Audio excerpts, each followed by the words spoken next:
สวัสดีครับเพื่อนพ้องน้องพีเอฟซีอันนั้นออนทัวร์ทุกคนนะครับเนาะมื้อนี้วันที่8 พฤษภาคมถึงเป็นเดือน6ขึ้นไม่เดือน6เนาะครับเนาะมื้อนี้ก็ตามประเพณีหมู่บ้านแต่ละบ้านหรือแต่ละเมือง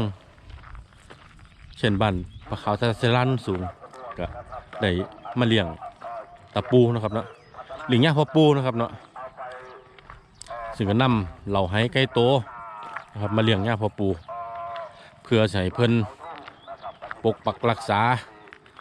คุ้มครองพ่อแม่พี่น้องบ้านเฮาลูกหลานทุกคนอยู่ดีไม่แห้งซึ่งเครื่องสักการะก็มีไก่ครับก็สิได้มาเสียงข้างไก่เบิ่งว่าผลดีบ่ดีโดยเท่าจำแต่ละหมู่บ้านเป็นผู้ดำเนินงานนะครับนะเสียงข้างไก่ว่าปีนี้ทางฝนทางฝ่าดีบ่ทางบ้านทางเมืองดีบ่นะครับเนาะซึ่งแต่ละคนก็รวบรวมเงินหรือเป็นไก่ก็ได้นะครับเนาะบริจาคต้มมาสักการะย่าพ่อปูซึ่งแต่ละคนก็มีเครื่องสักการะมียาฆ่านะครับยาฆ่าเนี่ยเป็นสัญลักษณ์รูปงัวสัญลักษณ์แท่นตัวงัวตัวข้วยหรือหมูม้าเป็ดไก่แล้วแต่เสียดมานะครับเนาะมาบูชามาให้ย่าพ่อปูได้เลี้ยงซอยให้งัวให้ข้วยนี่ออกแม่แพร่ลูกหลายๆนะครับเนาะหรือให้เพิ่นปกปักรักษาซอยครับซึ่งเป็นประเพณีปฏิบัติสืบต่อกันมาหลายซัวคนนะครับเป็นประเพณีที่ดีงามอย่างหนึงนะครับดอนตะปูแต่ละบ้านนี่ก็บ่คือกันนะครับบางบ้านก็ใหญ่บางบ้านก็น้อยบางบ้านก็มีสระน้ำอยู่ในหันซึ่งดอนตะปูบ้านปลาขาวหัวน้องทาศิลาโน้นสูงนี่ตะกี้ก็ใหญ่อยู่ครับเป็นดอนที่ใหญ่แต่เดี๋ยวนี้เพิ่นก็มาสร้างวัดใส่ครึ่งนึงครับเหลืออยู่น้อยๆก็บ่เป็นหยังครับก็พอได้ให้เพิ่นอยู่เนาะครับเนาะพ่อปู่เพิ่นอยู่ซึ่งดอนพ่อปู่หัวน้องนี่ก็หัวน้องปลาขาวโน้นสูงนี่ก็อยู่ติดกับวัดนะครับซึ่งมีวัด3 วัดครับอ้อมขางอ้อมแมวอยู่นี่ครับบ้านหัวน้องนี่มีวัดอยู่3 วัดครับซึ่งเพิ่นสร้างอยู่เลาะตะปูนี่นะครับดอนตะปูนี่เป็นกุศโลบายของผู้เฒ่าเก่าโบราณนะครับดอนตะปูนี่ซึ่งดอนตะปูนี่ห้ามผู้ใดมาลุกล้ำทำลายทางปงทางป่าอะไรครับดอนตะพ่อปูนี่เพิ่นที่บีบหำเลยสมัยตะเก่าแต่เดี๋ยวนี้เพิ่นเศร้าบีบหำแล้วล่ะคือบางช่วงทีมันน้อยลงมากเนาะเพิ่นก็อนุโลมให้นะครับเนาะดอนตะปูนี่เป็นแหล่งเพาะพันธุ์สัตว์ว่าสิเป็นกบอึ่งเขียดปลานะครับอยู่ในนี่สิบ่มีคนกล้ามาจับนะครับเฮ็ดให้เดือน6ฝนตกใหม่มานี่มันจะออกแพร่พื้นแพร่พันธุ์ไปให้คนได้อยู่ได้กินนะครับนี่คือประโยชน์ของดอนตะปูนะครับซึ่งพันธุ์ใหม่ต่างๆก็ยังคงหลงเหลือนะครับคันบ้านใดเพิ่นรักษาดีอีหลีนี่ไม่มีผู้ใดกล้าไปแตะเลยครับอันนี้ก็ย่างมาเขาเริ่มเขาในดอนแล้วครับนี่ไปเบิ่งว่าเพิ่นเฮ็ดจังได๋ต่อไปนะครับนะการปฏิบัติการเฮ็ดการทำไปเบิ่งสภาพดอนตะปูของชุมชนปลาขาวหัวหนองโน้นสูงตาศิลาว่าสภาพยังเป็นยังไงครับเนี่ยมาเบิ่งน้ำกันครับนี่กำลังสิย่างเขาดอนครับ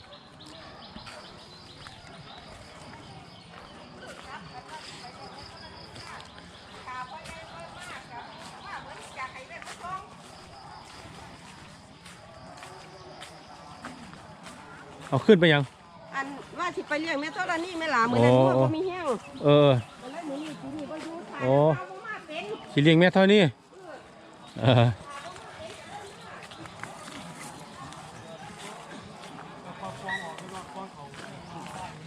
มันว่ามัน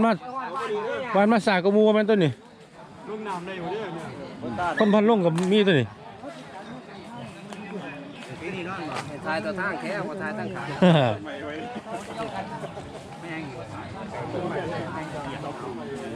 อ่อนก็จะฝนตกอยู่ครับโอ้งัวคุยคนหลายตัวนี่ไหมนี่ครับมีแต่งัวด้วยนี่เบิ่งงัวคุยปลาขาวทาชราของน้องสูงหลายเป็นไดนี่ครับคนใดมีจักตัวกับเฮ็ดมาเท่านั้นครับสัญลักษณ์แท่นตัวหนึ่งมันมาหนึ่งสองตัวก็มาสองอันนะครับมีทางพ่อแสนต่อจำเพิ่นกำลังเฮ็ดแต่งของเชิงสักการะบูชาอยู่ครับนี่พ่อพี่น้องโอ้บ้านโน้นสูงต้มไก่มาดหม้อนึงเลยตัวนี่โน้นสูงหัวตะมาครับโน้นสูงหัวตะมา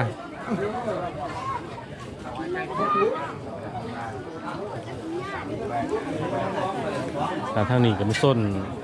ทางหัวหนองนั่งครับเนาะมีสภาพบัตรดอนตะปู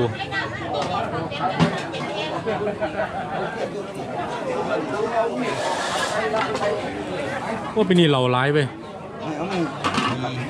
เราร้ายใกล้กับมาร้ายไปนี่พอแสนกำลังแต่งของอยู่แต่งเครื่องสักการะบูชาอยู่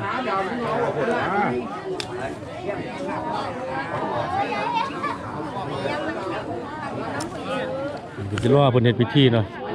ล่อพอแสนเขาจำเฮ็ดพิธี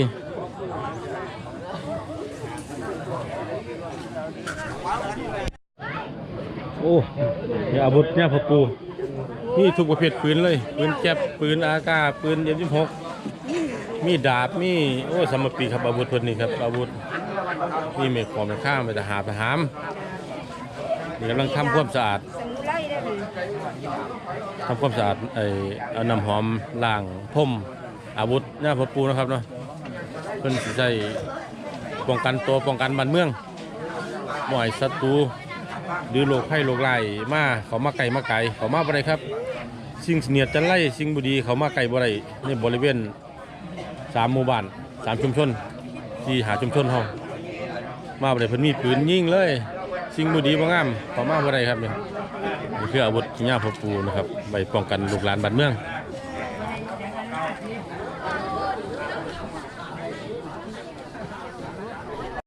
จะมาเหี่ยวใส่หยาฆ่าเด่นมหาปัญโย ธรรมบูชามหาปัญโย สังฆบูชามหาโพกวะโห สังฆบูชามหาโพกวะโห โลกนาถัง วิโรกนาถัง ทัสสะบุเชมา วิตัสสะบุเชมา สารพัดเขาจับแล้วเนี่ยล่ะอิมัง อิมัง สุปะพยัญชนะสัมปันนัง รูปะจันทัสสะปนัง อานีนัง อานีนัง โอสนัง โอชนัง พุทธกัมมะลัง พุทธกังวลัง ทัสสะบุเชมา พุทธัสสะบุเชมาสาธุสาธุ ครับเราไป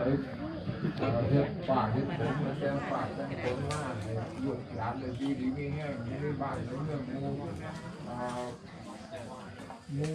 ทิแล้วก็มูทิมูอะไรเนี่ยก่อนไปบอกไปหน้าไปเมียงนอกเมียงไทยนะ ปัญญามีเจ้าลุ่มมาต่อมีเจ้าลุ่มมาต่อมีเลยอยู่ดีก็หลากหลายไปด้วยหัว เด็กน้อยหมู่นี้ธรรมญาติไก่ได้เนี่ยนี่หมู่ธรรมญาติไก่นี่หมู่ธรรมญาติไก่เด็กน้อยอันนี้เป็นกำลังถวายนะครับเป็นกำลังถวายเครื่องเสียงเครื่องสักการะนะครับกำลังสิถวายเหล่าถวายไก่นะครับเนาะหลังจากถวายเหล่าถวายไก่ไปแล้วก็สิแจกจ่ายกันไปตามหมู่บ้านนะครับแบ่งสรรตามหมู่บ้านเนาะแบ่งแบ่งไก่ไปนี่เด็กน้อยหมู่นี้เขามาญาติไก่นี่เป็นประเภทนี้นะครับเราเป็นขั้นบริญาติกับบ่แซ่บเนาะครับเนาะเอามาคนเดียวติเดี๋ยวมาจะพูดกันครับกำลังแบ่งไก่กันครับนี่กำลังแบ่งไก่ไปตามหมู่บ้านนะครับหมู่บ้านละ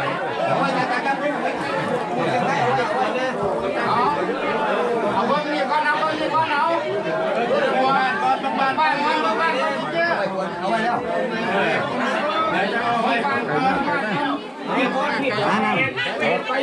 เอาไป ใกล้ที่หลังเดี๋ยวเพิ่นให้เพิ่นนั่นเบิ่งข้างกันให้เพิ่นเบิ่งข้างกัน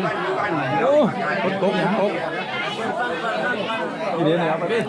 ครับบรรยากาศกำลังสิเบิ่งข้างไกลนะครับเนาะ เอาไปคนเบิ่ง ข้างบ้านเพิ่นจะแบ่งเป็น 2-3 ข้างนะครับข้างบ้านข้างฝนข้างฝาข้างฝนนะครับ ให้เพิ่นไปฮีให้เพิ่นไปฮี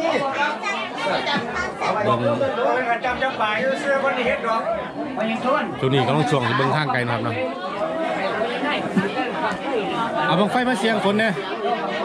นี่บังไฟเสียงฟ้าเสียงฝนเสียงทางบงทางบ้านครับมี 2-3 เสียงนะครับมื้อนี้เบิ่งข้างไกลแล้วก็เบิ่งวงไฟนำ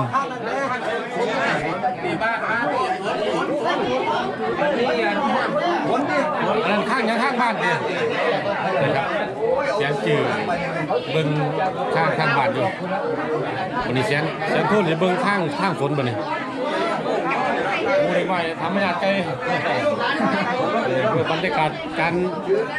เลี้ยงย่าพ่อปูของหาชุมชนปลาขาวทาศิลาโนนสูงหัวหนองสำคีนะครับเนาะนี่ก็เป็นบรรยากาศการ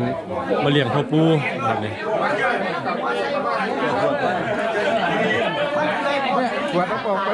ข้างบ้านเป็นยังไงเดี๋ยวน้อยอ่ะนี่เพิ่งตัวน้อยน้ำเนี่ยอ๋อนี่ข้างบ้านนี่ข้างบ้านเด้อเนี่ยอันนี้เสียงข้างบ้านนะครับผู้ใหญ่บ้านหัวน้องประกาศให้ชาวบ้านหัวว่าดีครับดีทางหัวบ้านเท่ากับสามัคคีกันดีดีครับดีข้างบ้านดีสามัคคีกันดีเดี๋ยวรอบเบื้องข้างฝนก่อนไหมครับเนี่ยฝนกำลังแก่อยู่ครับฝนกำลังแก่เบิ่งอยู่ข้างบ้านดีครับให้บ้านพี่น้องอยู่ดีมีแห้งการไปค้าขายทำมาหากินก็ลำรวยครับดีครับไปดีมาดีนะครับนี่คือทางบ้านครับแต่บ้านกับสามัคคีกันดี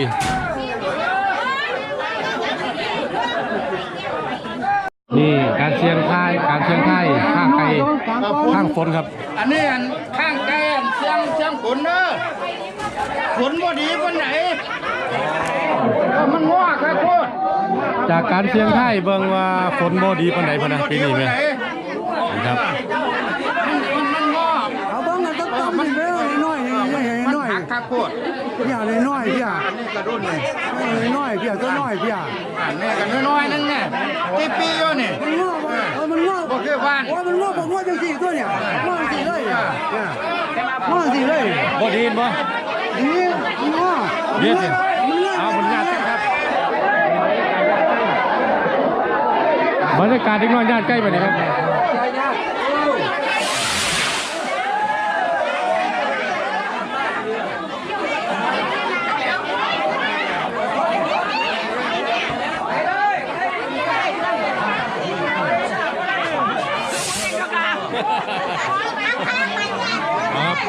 ได้รับเศษหน้าพ่อปูนะครับรับเศษหน้าพ่อปูรับเศษทั้ง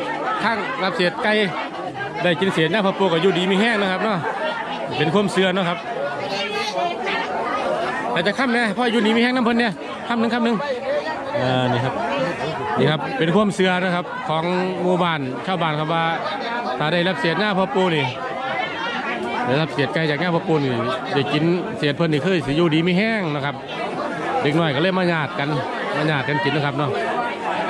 ซึ่งบ่ญาติกันเลยครับแต่ว่ามันบ่ม่วนนะครับ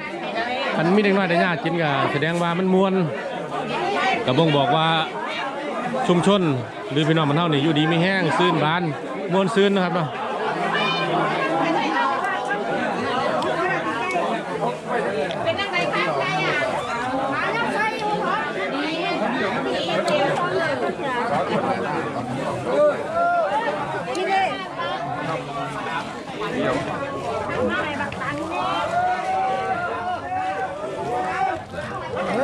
ฝนเดี๋ยวฝนน่ะว่างไหนฝนบ่ดีน้อยๆพะนะฝนดีน้อยๆนี่การญาติไกลมาได้ตัวนี้กันบ่ให้รับเศษเด้อให้รับเศษกันน้อยนี่เพื่อรับเศษนะพ่อปูสิอยู่ดีมีแห้งนะครับ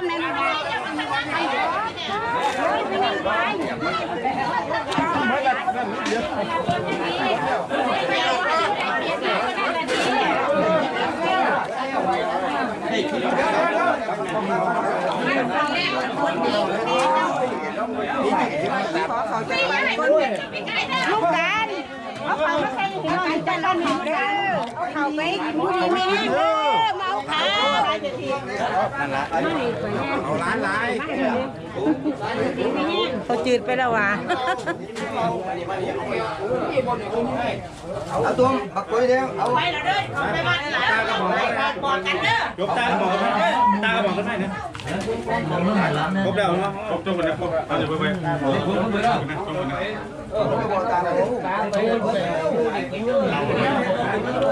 ไปเรียกบ้านต่อ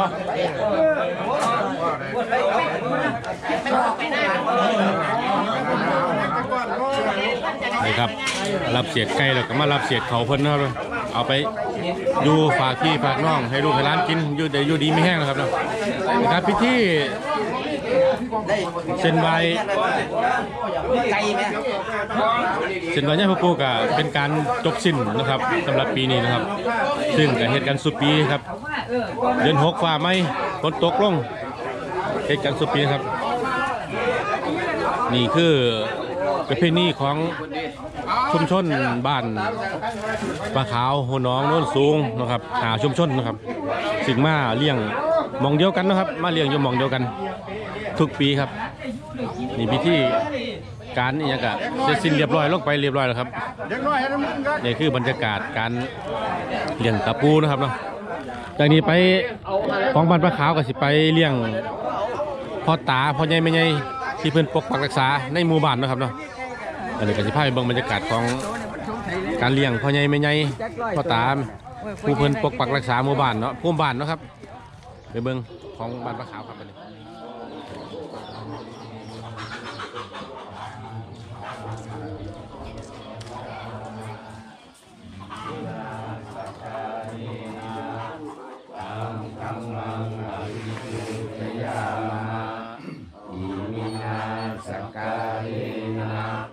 ตังสังฆังอภิปูชยาอะระหังสัมมาสัมพุทโธภะคะวาพุทธังภะคะวันตังอภิวาเทมิละวะทาโยภะคะวะตาธัมโมธัมมังนัมมัสสามิจุมาติปันโนภะคะวะโตสาวกสังโฆสังฆังนัม หลังจากเลี้ยงพ่อปู่เราก็มาเลี้ยงภูมิบ้านปลาขาวทาศิลามาเลี้ยงพ่อใหญ่แม่ใหญ่เพิ่นรักษาหมู่บ้านอีกมาเสียงข้างไกลทั้งบ้านทั้งคนอีกว่าตำรวจปลาขาวทาศิลาสิดีบ่ส่วนทางนี้อีกจักหน่อยสิรอเบิ่งข้างไกลเพิ่นสิเสียงกำลังสิเฮ็ดพิธีนะครับนะ เนี่ยพญาสถานที่นี่คือเป็นสถาน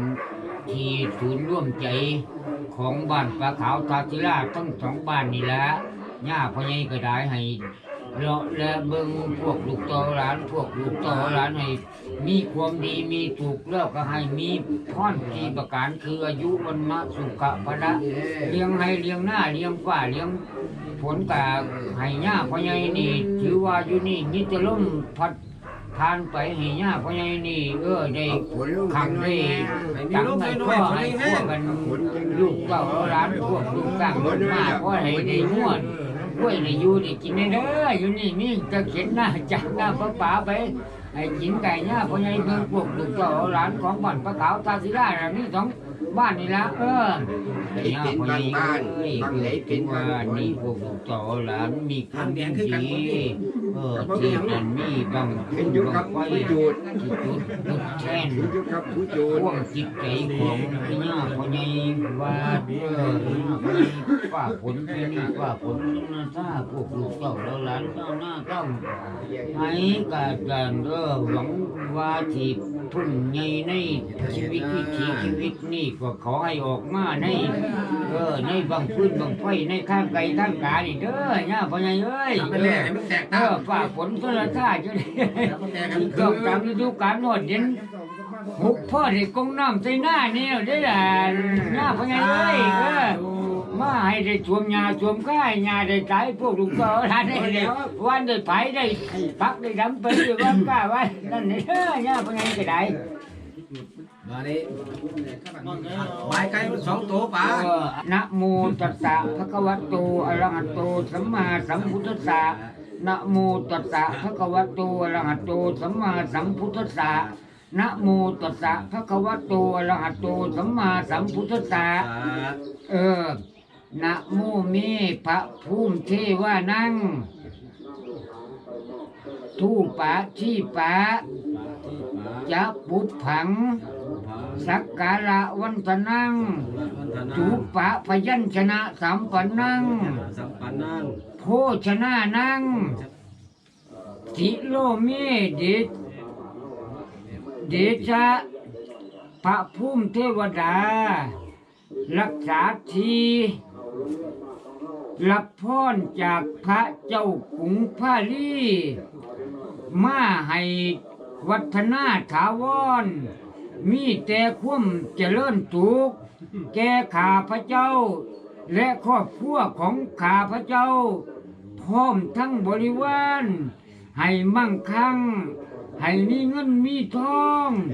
ทรัพย์พัสดุเนียงน้องพร้อมทั้งวัฏฐาและ มันนี่เป็นการเสียง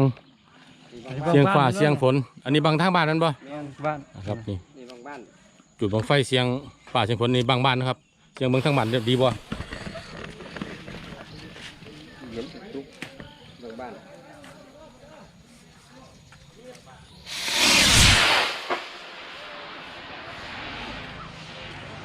อันนี้แจ้งเงิน โอ้ก็ถือว่าขึ้นดีครับโอ้บางบ้านดีทางบ้าน พี่น้องอันว่าอยู่ดีไม่แห้งมั้ย พี่น้องอยู่ดีมีแห้งไปทำมาค้าขายอยู่กรุงเทพกรุงไทยก็เลยร่ำรวย อันนี้คนดำน้ เดินทางก็เดินทางได้ดีมาดีโรคภัยไข้เจ็บก็บ่มีสิ่งสิ่งเนี่ยจังไรสิ่งชั่วร้ายก็บ่ได้มาไกลมาไกลมีแต่สิ่งดีๆเข้ามานะครับนั่นนี่ทางบ้านเสียงดีครับอันนี้เสียงบางฝนเบิ่งว่าฝนสิดีบ่ปีนี้ว่าหันเสียงทางบ้านไปแล้วทางบ้านดีครับทางบ้านดีอันนี้บางฝนนะครับนี่ ำอย่าบอกคุณจะมาก่อนนะมูนี่ นี่บางฝนว่าฝนสิดีบ่ดีเบิ่งนะครับนี่ อย่าบอกแต่มันมากสุดลงกระทั่งดอกสุดนะ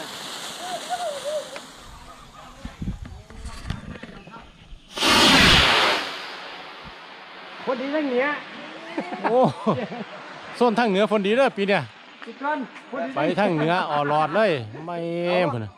บางสามต้องช่วย ฝนทางส้นทางเหนือฝนดีปีนี้โอ้หน่อยลงฝนหลากหลายได้อปีนี้ฝนหลากหลายอยู่ ใส่ไว้ในยา มันหน่อยลงนี่ เอาไม่มีหนีบ ฝนหลากหลายฝนดีอยู่อันนี้บังแถมครับบังแถมนี่คือบังแถมจุดแถมมันได้สิไปเบิ่งข้างไกลน้ำเพิ่นว่าดีบ่ดีหลังจากถวายพ่อบ้านพ่อใหญ่ภูมิบ้านภูมิเมืองแล้วก็รับเศษเพิ่นนะครับลูกหลานก็รับเศษ 2 อันนี่ของอีเหลือนเด้ กินข้าวกินกับต้มไก่ครับเครื่องเส้นสักการะมันก็มีเราให้ไก่โตนะครับตามประเพณีนี่คือหลังจากเส้นภูมิบ้านภูมิเมียงเฮาแล้วก็มารับเศษเพิ่นครับนี่ไก่ ง้อคือกันกับพี่เดียวกันเลยแต่ว่าบ้านนี้ก็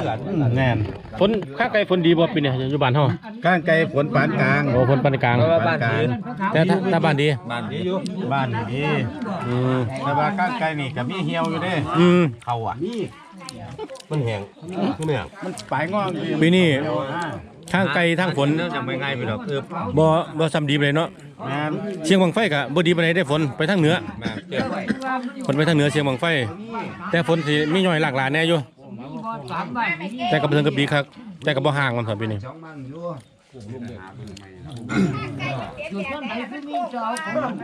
บ่พวงเนาะมันงอ ข้างไก่ดีอยู่ เอาไปสามบังอยู่แต่ว่าบังนึงบ่มีใส่ ห้วยเมาเด้เมาหลังเด้ เมาเจ็บ เอาร้านพวกแม่ได้แม่ กินบ่เมานี่อย่ากินคันบ่อยากเมา ป้ากินข้าวกินปลาอิ่มหนังคนร้านโอ้ยพ่อคุณงามเปลี่ยนใหม่เนาะคุณงาม เอาเหล่าไข่หน่อย พอแล้ว เอ เข้าใกล้แล้วปอด3ใกล้กัน ขึ้นลงบ้านแล้วจำลงบ้านแล้ว3ไร่